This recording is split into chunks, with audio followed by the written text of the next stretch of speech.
Hai Sobat Digital.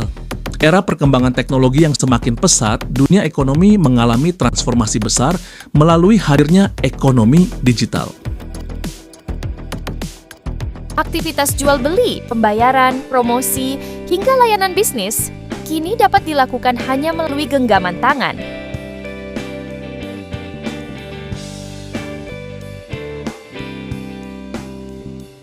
Ekonomi digital membuka peluang usaha dan lapangan pekerjaan baru di berbagai bidang. Dengan memahami ekonomi digital, kita dapat menjadi generasi cerdas dalam memanfaatkan teknologi. Selamat menyaksikan dan semoga pembelajaran ini dapat menambah wawasan kita bersama.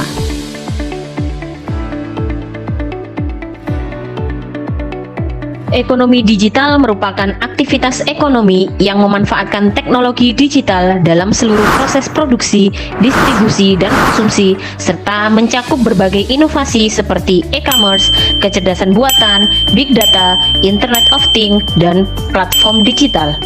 Di Indonesia, ekonomi digital berkembang pesat dengan potensi besar berkat tingginya adopsi teknologi dan transformasi UMKM. Perkembangan ini meningkatkan efisiensi, daya saing, dan inklusi ekonomi, namun juga menghadapi tantangan berupa kesenjangan digital, keamanan data, privasi, monopoli platform, dan perlindungan konsumen. Peran pendidikan ekonomi dalam menghadapi era digital diantaranya adalah: yang pertama, melakukan pembaruan kurikulum dan metode pembelajaran; yang kedua, mengembangkan literasi digital; dan yang ketiga, melatih kemampuan analisis kritis dan adaptif.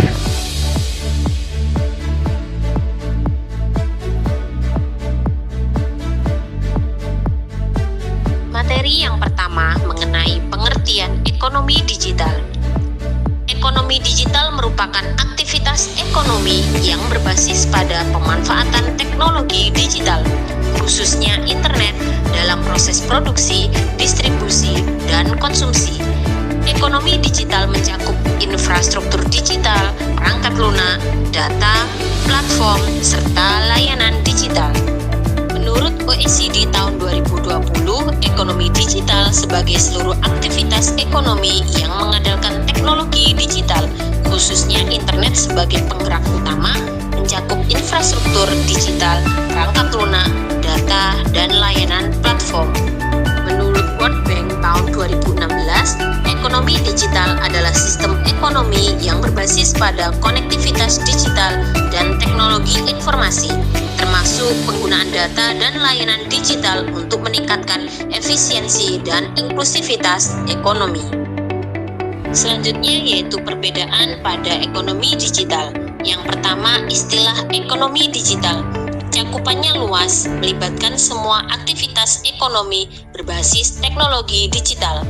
Fokus utamanya yaitu transformasi ekonomi dengan data, teknologi, dan platform. Contohnya, cloud computing, layanan fintech, AI dalam bisnis. Istilah yang kedua yaitu e-commerce. Cakupannya subset dari ekonomi digital, kemudian fokus utamanya aktivitas transaksi jual beli secara online, kemudian contohnya yaitu Tokopedia, Shopee, Amazon. Istilah yang ketiga yaitu ekonomi internet. Cakupannya yaitu aktivitas ekonomi yang terjadi melalui atau karena internet. Fokus utamanya yaitu basis interaksi dan transaksi melalui internet, contohnya yaitu Google Ads, influencer marketing, kemudian layanan berbasis web. Ekonomi digital menjadi payung besar yang menaungi e-commerce dan ekonomi internet, di mana e-commerce berfokus pada transaksi jual beli online, sedangkan ekonomi internet mencakup seluruh aktivitas ekonomi berbasis internet. Materi yang kedua yaitu tentang pilar-pilar utama ekonomi digital. Ekonomi digital tidak dapat berkembang tanpa fondasi yang kuat. Fondasi tersebut dikenal sebagai pilar-pilar utama ekonomi digital, yaitu unsur-unsur kunci yang menopang terjadinya transformasi ekonomi berbasis teknologi. Ekonomi digital bertumpu pada 4 pilar utama, di antaranya yang pertama, infrastruktur digital. Infrastruktur digital merupakan prasyarat utama terbentuknya ekonomi digital. Tanpa Tanpa infrastruktur yang memadai, konektivitas dan interaksi digital tidak mungkin terjadi. Infrastruktur digital mencakup jaringan internet, jaringan telekomunikasi, pusat data, cloud computing, hingga perangkat keras seperti smartphone, komputer, dan sensor digital. Yang kedua yaitu platform digital. Platform digital merupakan antarmuka atau perantara yang mempertemukan penjual dan pembeli, pencari informasi dan penyedia, serta pengguna dan penyedia layanan dalam ekosistem digital. Contohnya, marketplace seperti Tokopedia, Bukalapak, Shopee, dan Lazada. Media sosial seperti Instagram, TikTok, Facebook, serta aplikasi produktivitas seperti Google Workspace, Zoom, dan Microsoft Teams. Yang ketiga yaitu ekosistem digital. Ekosistem ini terdiri dari pelaku usaha, pemerintah, lembaga pendidikan, investor, dan masyarakat luas. Yang keempat adalah inovasi dan teknologi disruptif. Teknologi disruptif telah membuka peluang usaha baru sekaligus menantang model bisnis konvensional. Di antaranya ada kecerdasan buatan atau AI, kemudian ada Internet of Things atau IoT. Selanjutnya ada blockchain dan cloud computing. Teknologi-teknologi tersebut mempercepat transformasi digital di semua sektor ekonomi dan menjadi mesin utama pertumbuhan ekonomi digital global. Materi yang ketiga yaitu transformasi ekonomi dalam era digital. Perkembangan teknologi digital mengubah secara mendasar cara produksi, distribusi, konsumsi, dan struktur pasar tenaga kerja. Proses produksi menjadi lebih efisien melalui otomatisasi dan AI, distribusi menjadi lebih transparan dan cepat, serta pola konsumsi bergeser ke layanan berbasis digital dan on-demand. Ekonomi digital melahirkan model bisnis baru seperti sharing economy dan gig economy, serta membuka peluang besar bagi UMKM untuk memperluas pasar. Namun, transformasi ini juga menuntut perubahan keterampilan tenaga kerja, peningkatan literasi digital, serta penyesuaian sistem pendidikan dan pelatihan. Kunci untuk menciptakan transformasi ekonomi digital yang inklusif dan berkelanjutan yaitu dengan kolaborasi antara pemerintah, dunia usaha, dan institusi pendidikan. Ayo, bagaimana Sobat Digital? Sampai sini, apakah materinya sudah cukup jelas dan mudah dipahami? Semoga penjelasan tadi bisa membantu kalian memahami konsep ekonomi digital dengan lebih baik ya. Oke, setelah ini kita akan lanjut materi berikutnya.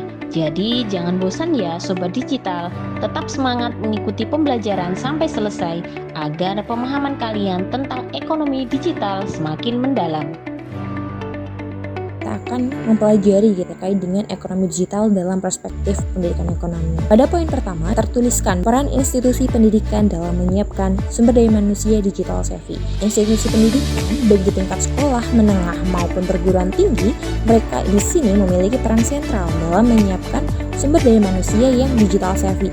Poin kedua terkait dengan strategi pembelajaran adaptif berbasis teknologi digital. Pendidikan ekonomi harus mengembangkan strategi pembelajaran adaptif yang memanfaatkan teknologi sebagai instrumen utama.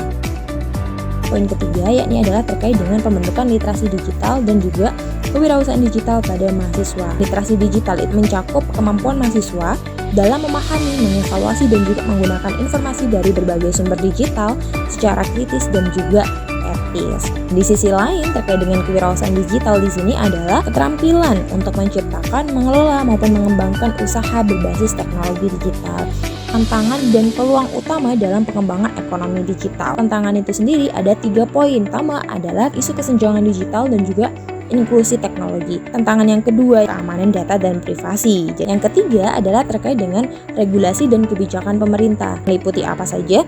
Yang pertama adalah perpajakan digital. Yang kedua adalah perlindungan konsumen digital. Yang ketiga, standarisasi layanan digital. Dan yang keempat adalah keamanan nasional digital. Ekonomi digital itu menciptakan sebuah peluang ekonomi baru yang mana terkait dengan fintech atau financial technology yang dalam ekonomi digital, yang mana dengan menggunakan teknologi untuk meningkatkan layanan keuangan. Yang kedua adalah terkait dengan edutech atau education technology, dan yang ketiga adalah green digital economy atau seperti yang biasa kita sebut dengan ekonomi hijau. Untuk yang selanjutnya adalah terkait dengan masa depan ekonomi digital. Yang pertama terkait dengan tren teknologi masa depan. Tren teknologi utama yang akan diproyeksikan dapat membentuk lanskap ekonomi ke depan adalah AI generatif dan juga quantum computing, metaverse, dan Web 3.0. Yang kedua adalah arah transformasi ekonomi global, yang mana di sini ada poin terkait dengan digitalisasi sektor publik, otomasi industri, ekonomi sirkular digital. Poin yang ketiga adalah ekonomi digital berkelanjutan. Poin utama yakni adalah terkait dengan green digital economy dan juga circular digital economy. Masa depan yang keempat di sini adalah terkait dengan kebutuhan kompetensi baru, yang mana dalam hal ini akan terinci menjadi yang pertama digital skill, kedua soft skill, dan yang ketiga adalah konsep lifelong learning. Poin yang kelima di sini adalah terkait dengan peran pendidikan tinggi. Jadi memiliki beberapa peran utama. Yang pertama adalah terkait mencetak SDM inovatif dan adaptif, kemudian menjadi pusat inkubasi dan startup digital, dan sebagai kampus dengan ekosistem kreatif. Masa depan ekonomi yang keenam adalah terkait dengan visi Indonesia Digital 2045.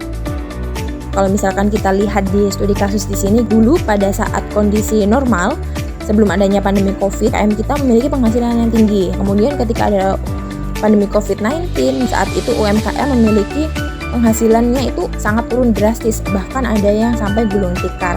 Jadi dengan adanya pemanfaatan teknologi saat itu, dia akan membantu UMKM untuk mendapatkan penghasilan yang tinggi kembali.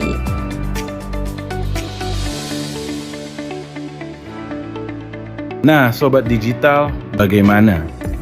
Menarik bukan pembahasan kita hari ini? Kalau masih ada bagian yang belum dipahami atau kalian memiliki pertanyaan menarik seputar materi ini, jangan ragu untuk menuliskannya di kolom chat atau kolom komentar ya. Siapa tahu pertanyaan kalian juga mewakili rasa penasaran teman-teman yang lain. Jangan lupa juga untuk terus pantengin channel YouTube ini, karena akan ada banyak materi menarik, pembahasan seru, informasi bermanfaat lainnya seputar ekonomi digital yang siap menambah wawasan kalian.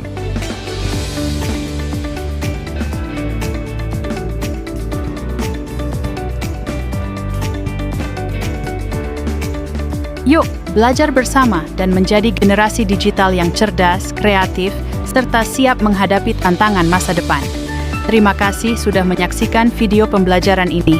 Sampai jumpa di kesempatan berikutnya, Sobat Digital.